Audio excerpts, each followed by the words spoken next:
So now we have our system set up. This is the old system. You can kind of see a size difference here. I have Cinebench up here ready to go because who doesn't like a race? Pretty sure this thing's going to smoke the old one, which only is running old Athlon processor with a Radeon R9 290.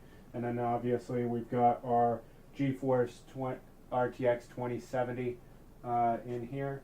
So we'll set it up, give it a run, and see how awesome this new system is. Alright, so we're going to run the CPU test right now. And 3, 2, 1, go.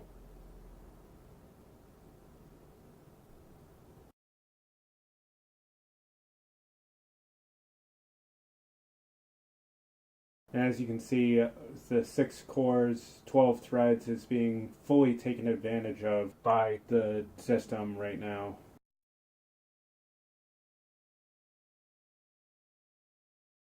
Oh, what happened? Did it freeze? Come on, you were doing so good. Yep, it froze. Awesome. Alright, so looks like I pushed the stability a little bit on this system.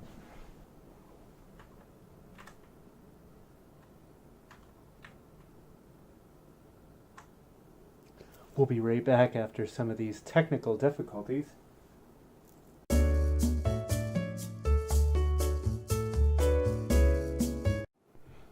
Alright, so we're back. I think what was happening was I had been accidentally trying to run from a still compressed file. So I'm running now both on the uncompressed, and we'll see if that fixes that. So we are off to the races again. 3, 2, 1, go.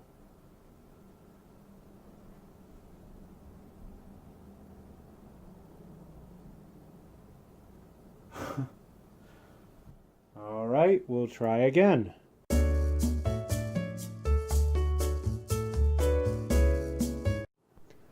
All right, take 3.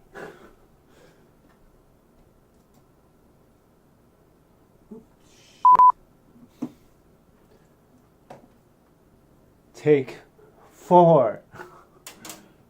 I missed. All right, both my mouses on. All right, let's go. Off to the races.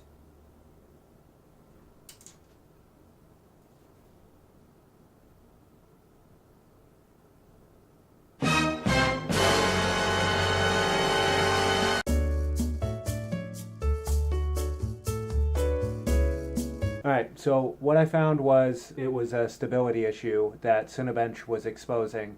So I'm going to actually be making another video, which I will link in either in this video or down in the description below.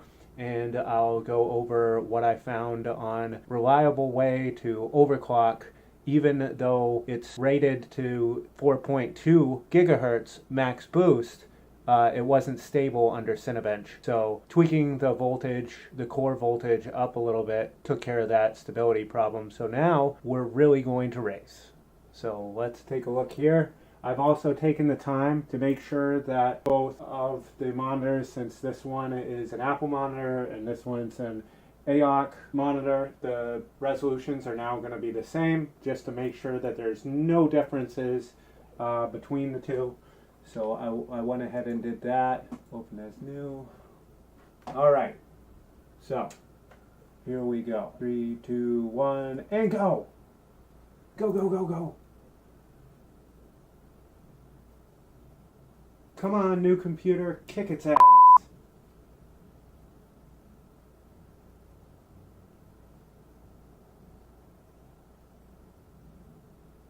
Man, and to think I used to do animation on this old system, how long it took to actually do that. This is basically what we would see in the animation industry, is a test like this, except it was actually real. So we have 1224 on the AMD Ryzen 2600X, and that's running at 4.2 gigahertz. It actually beat out Intel i7-3930K, which was not surprising because the core count's the same, the thread count's the same, and it's just 0.9 gigahertz faster. We're still waiting on Cinebench to finish on my old computer, so I'll do you guys a favor, and through the magic of video, I will be speeding this up for you.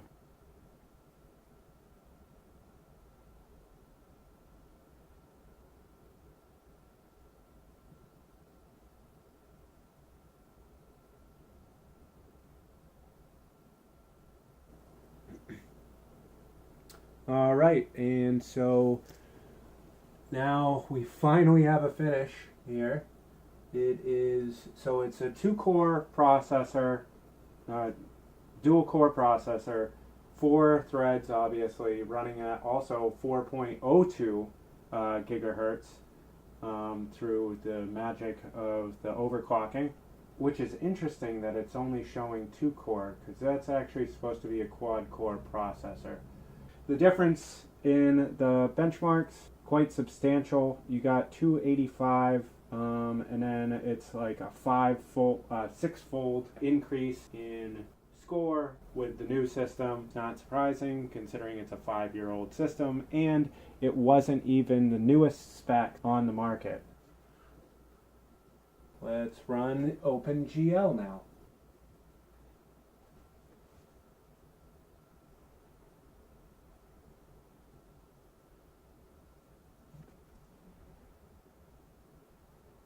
Alright, so we had a maximum of 126.96 frames per second. Well, that is the average, I'm sorry. And then we were getting 56.09 frames a second on the old system.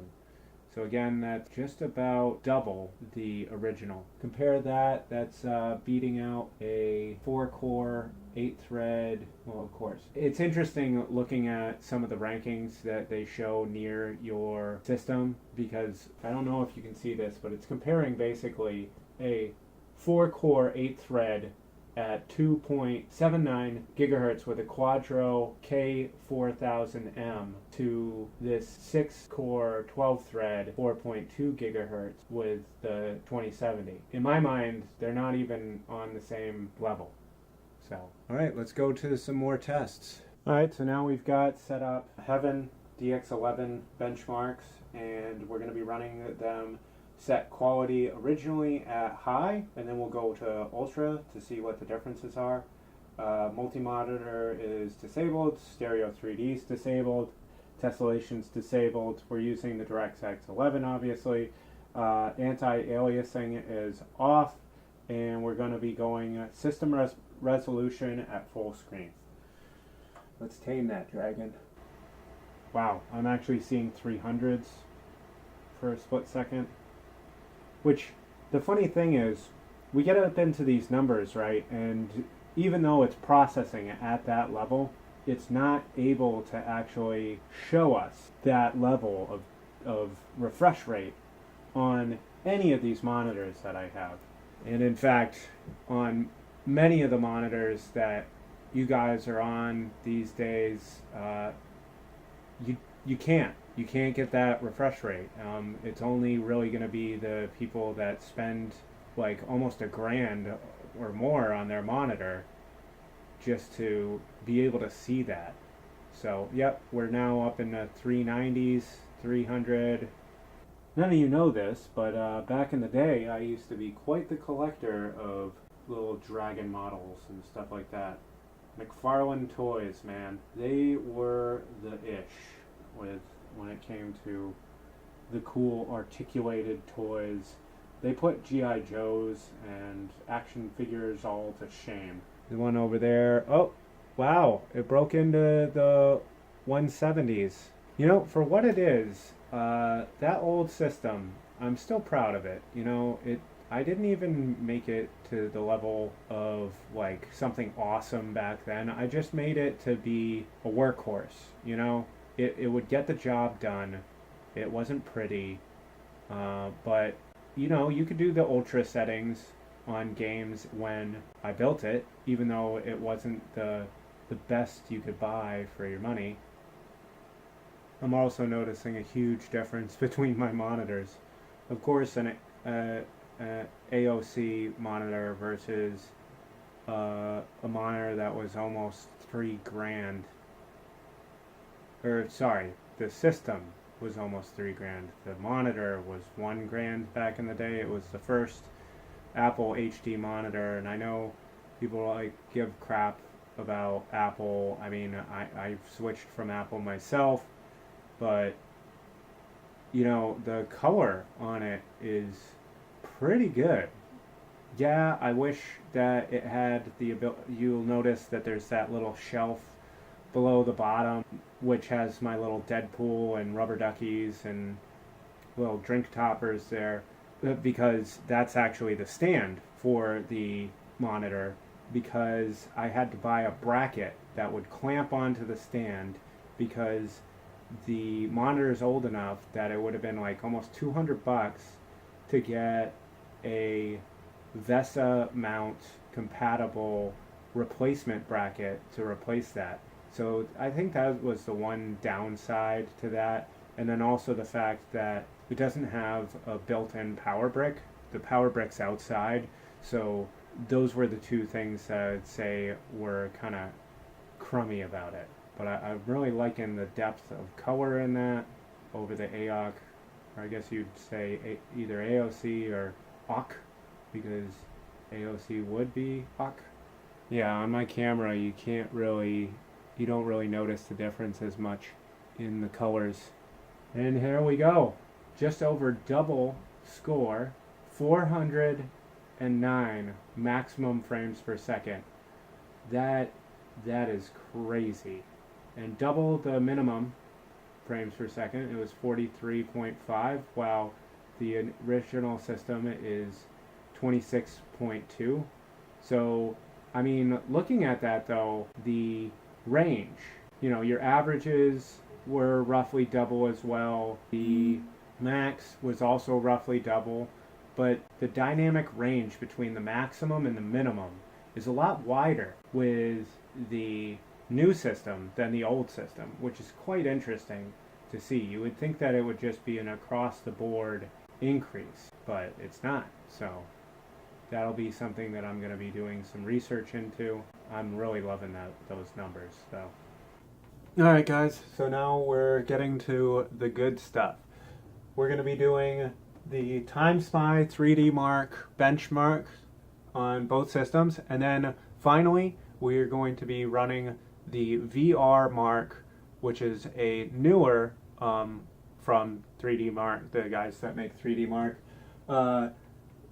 benchmark. And I think it's going to be pretty telling about whether or not my new system is up to par for what I'm looking to get out of the system for virtual reality.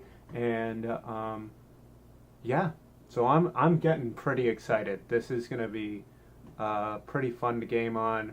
I'll be uploading videos of the performance as I try out new games, and possibly setting up some streaming as we go forward. Anyways, let's dive right in here.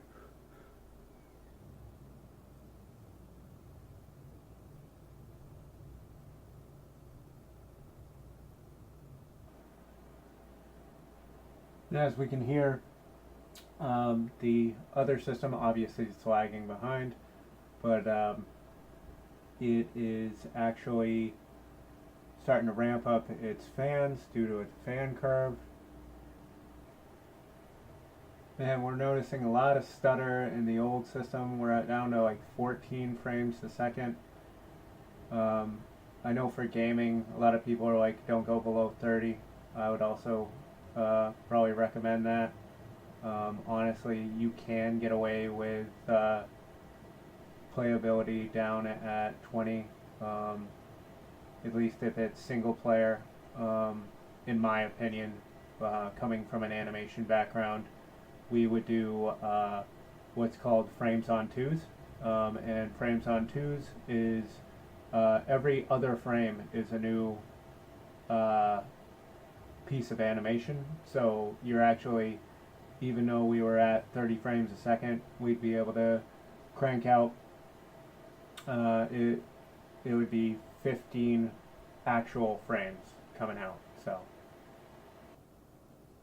it's just over double the score and double the frames per second. I'm pretty impressed. For the CPU test, quite a vast improvement. It's 3 times as much in score, and then we're getting almost 4 times the frames per second, so I'm very happy with that.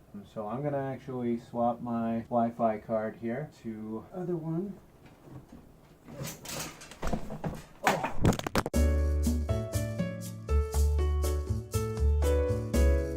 Alright, so as you can see here, we've validated our results, and we're better than 84% of all results. This is my first time really doing a serious benchmark, so maybe leave down in the comments below whether or not this actually includes old results, like stuff from way back in the day. Is this for all time? Or is this only of recent result? I'll also be looking into it myself, but as I'm new to doing the benchmarking and the reviewing, I'm kind of looking to do this as a group effort. You teach me, I teach you, and hopefully over time I'll be able to give you guys more information than you give me. Anyways, we're going to move on to our last benchmark now, which is going to be the VR Mark demo. I'm excited, guys. This is what this build was really all about, getting back to VR gaming. I've been trying to get into some Eve Valkyrie, some Elite Dangerous. Also, I've been into Robo Recalls, one of my favorite. And then, of course, Virtual Reality game is pretty fun. So, hey, if you guys happen to have any suggestions for games that I should check out, tech that I should check out, you should totally leave some comments down below. I'm always looking for new games to check out, new tech to check out. I find all this stuff really, really interesting. Awesome. The first test has finished, and it came out to 1033.2, which is a super rating. So that means we had about 225.25 frames per second average, which is 115. Oh, just lost one of my lights because we've been shooting for so long.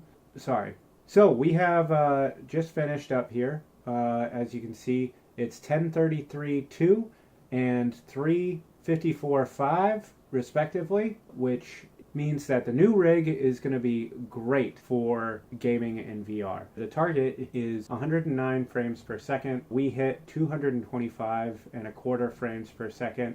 The minimum spec is 81, which actually means that if we look over on our right hand side, we have, and I just lost another light, we have gotten 77 and about 1/4 frames per second for the average frame rate on my old system, which means it's well below. It's 25 frames, 35 frames per second. No, it's 25. Sorry, math eludes me. You know, why need math in engineering? Anyways, so it's actually just below the minimum spec, but the target frame spec of 109, it's well below. So let's compare online now. All right.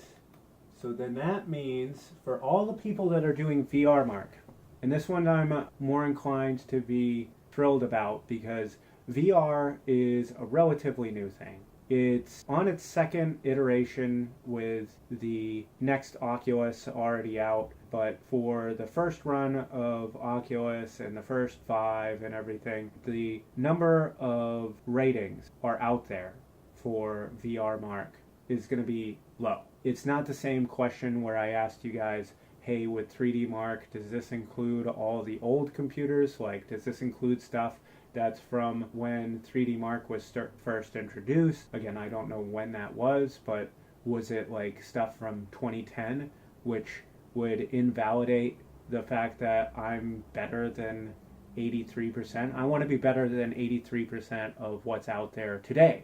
I don't want to be better than 83% of all the computers like ever built, you know, because that's easy to do. So with this, we're 93% better than all the results with the 10332. So I'm super stoked. I cannot wait to get this running VR. This is actually rated between the high-end PC and the premium high-end PC. Obviously that doesn't include the premium high-end PC. I feel could blow this thing right out the water when you're putting in multiple video cards and all that stuff.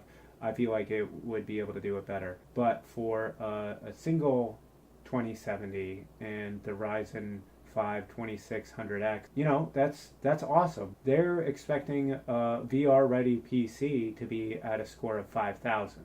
I'm double that, over double that. So pretty good.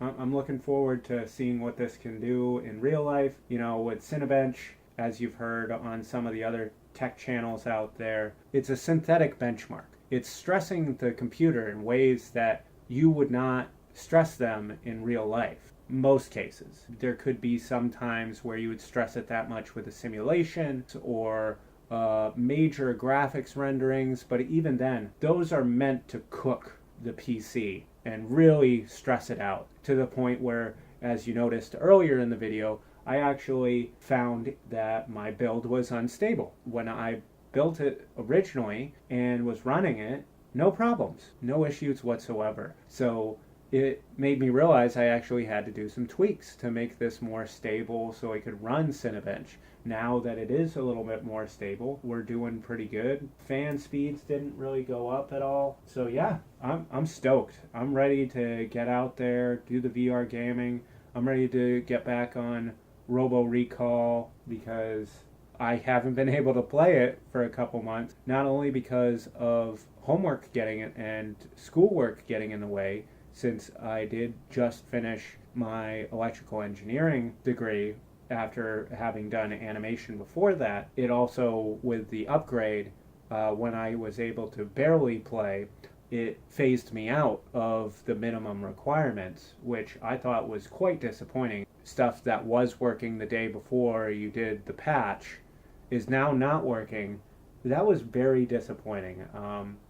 I get that I was a fringe case because I was barely meeting specs to begin with, so I appreciate the fact that I was able to kind of get away with something that I shouldn't have been able to get away with to begin with, but you know, it was still disappointing. Anyways, I'm looking forward to it. That's the takeaway there. I'll be hopefully streaming some setup videos on what I've found to be the best virtual reality setup as I expand. We're going to be expanding from 2 sensor setup to a 3 sensor setup because I've noticed when I turn away from my 2 sensors, obviously I have a dead zone when my back blocks the sensors. Anyways, I'm looking forward to that. I'm looking forward to sharing with you guys, hearing back from you, seeing what you guys think I should test out, other tech I might check out. Ooh, as I talked with some of my friends about setting up this channel, one of the main things was sound. I'm looking to see what you guys recommend for